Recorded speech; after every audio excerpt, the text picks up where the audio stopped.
Olá, pessoal, tudo bem? Que saudade de vocês. Olha, nós vamos começar nossa aula de hoje falando sobre colocação pronominal. O que é colocação pronominal? Colocação pronominal é a forma que os pronomes são colocados diante do verbo. O pronome pode vir ou antes do verbo, ou depois do verbo, ou no meio do verbo, tá? Aqui a gente trouxe uma definição de colocação pronominal que é: a colocação pronominal se refere aos três tipos de posição que usa o pronomes átonos me, te, o, a, le, nos, vos, os, as e leis podem ocupar na oração. Então, a gente trouxe três casos aí, que são os casos da proxy, o pronome é colocado antes do verbo, da mesóclise, o pronome é colocado no meio do verbo, e da ênclise, o pronome é colocado depois do verbo. Aí vocês vão me perguntar, professora, como nós vamos memorizar isso aí? Como eu já falei com vocês, há algumas matérias que não dá para memorizar. O que a gente pode fazer? A gente pode treinar. Matemática, português e outras matérias são matérias de se treinar, tá bom? Mas nós temos um macetinho aí, né? Sempre tem um macetinho. Ó, eu vou pegar a palavra proxy e vou lembrar da palavra primeiro, porque se ele vem antes do verbo, é sinal que esse meu pronome vem primeiro e depois vem o verbo. Aí, o meu proxy começa com P, né? E eu tenho meu primeiro, que também começa com P. Tudo bem? Então, se eu tenho um proxy que começa com P, eu vou pensar que ele vem em primeiro lugar. Primeiro lugar, o proxy, depois vem o verbo. Depois nós temos o mesóclise. O que é o mesóclise? Quando o pronome é colocado no meio do verbo. Isso aí fica mais fácil, porque esse mesóclise aqui, né? Ele me remete a meio, a metade, né? Então fica mais fácil fazer aqui, olha, a minha associação. Depois eu tenho o ênclise. Ficou mais fácil ainda. Porque se proxy vem em primeiro lugar, então meu ênclise vem depois do verbo. Proxy vem antes do verbo. Ênclise vem depois do verbo. Ficou facinho, né, gente? Temos aí depois o meu uso, da proxy, tá? Que são tem várias formas de se usar a proxy. Eu vou levantar aqui um pouquinho a tela para ficar mais fácil para a gente, que a proxy ela é usada de várias formas. Não existe só porque ela está ali no meio da frase, antes do verbo, tá? Quando eu uso a proxy, as orações, ponto 1, as orações negativas que contêm as palavras como não, ninguém e nunca. Ou seja, gente, quando eu falo uma oração negativa, eu não quero falar que essa oração é uma oração que contém uma negatividade. Não. Ela é uma oração negativa porque ela contém uma negação. Quando eu falo não para você, eu estou te negando não. Você não pode fazer isso. Se eu falo ninguém, também é uma forma de negar. Ninguém chegou. Então, a gente colocou uns exemplos aí, que é não ou quero aqui. Olha aqui, olha. A minha palavra com sentido negativo aqui, olha. Sentido de negação, né? Se eu tenho uma palavra com sentido de negação aqui, essa palavra vai atrair meu pronome para antes do verbo. Por isso que meu pronome vem para antes do verbo. Então, põe isso na minha cabeça, né? Toda vez que eu tiver uma palavra com sentido de negação, eu vou colocar o meu pronome para antes do verbo. Trata-se de uma proxy. Primeiro o pronome, depois o verbo. Aí eu tenho aqui outra, nunca ouvi assim. Nunca é um advérbio de negação, né? Se é um advérbio de negação, obviamente, ele vai atrair esse pronome o para antes do verbo. Aí, de novo, a minha regrinha. Primeiro o pronome, depois o verbo. Aí, vamos aqui para o ponto 2. Vou dar uma subidinha para a gente não se enrolar. O ponto 2 vai se tornar proxy quando os pronomes for pronomes relativo, indefinido e demonstrativo.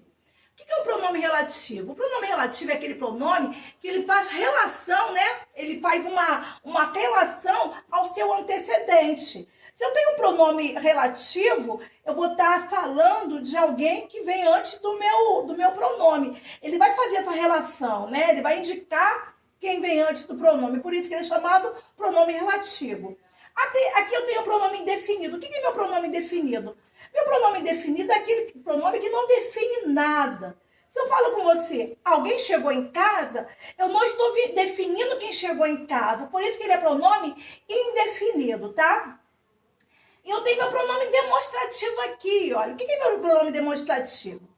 Do meu pronome demonstrativo, eu consigo extrair a palavra mostra, me indicando que meu pronome demonstrativo, ele é para apontar alguma coisa, ele é para mostrar alguma coisa. Por isso que esse pronome aqui, ele se chama demonstrativo.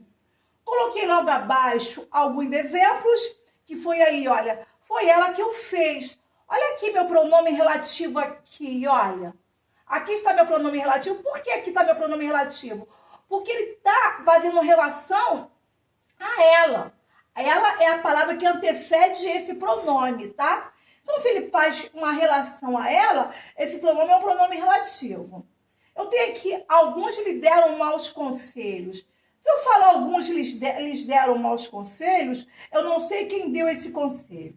Então, se torna um pronome indefinido. Tem o pronome definido, o pronome vem para frente do verbo.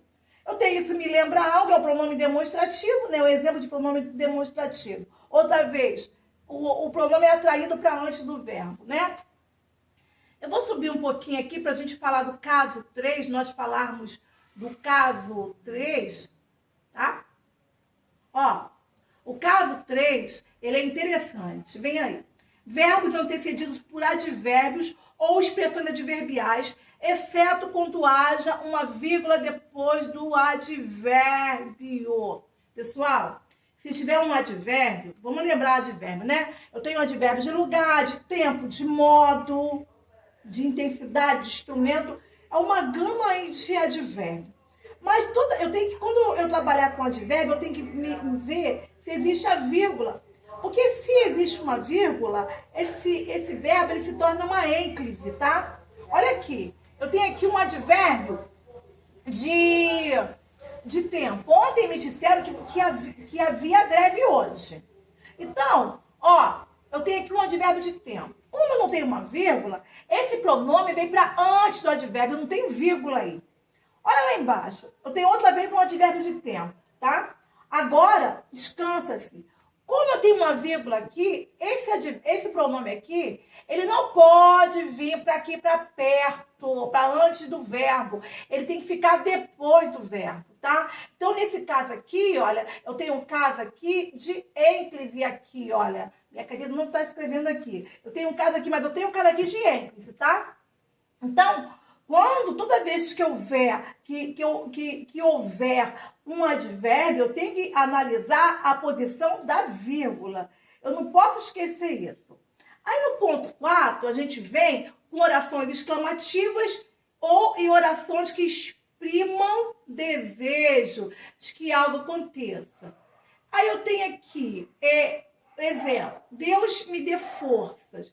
A gente tem uma oração exclamativa aqui, por quê? Porque eu tenho um ponto de exclamação aqui. Se eu tiver um ponto de exclamação, claro, né? Que essa frase, essa oração, ela é exclamativa. Mas ela não é só exclamativa. Essa oração, ela além de ser exclamativa, ela está exprimindo um desejo aí. Ela está colocando para fora uma vontade, um desejo que ela tem, né? Além de ser Deus nos dê força.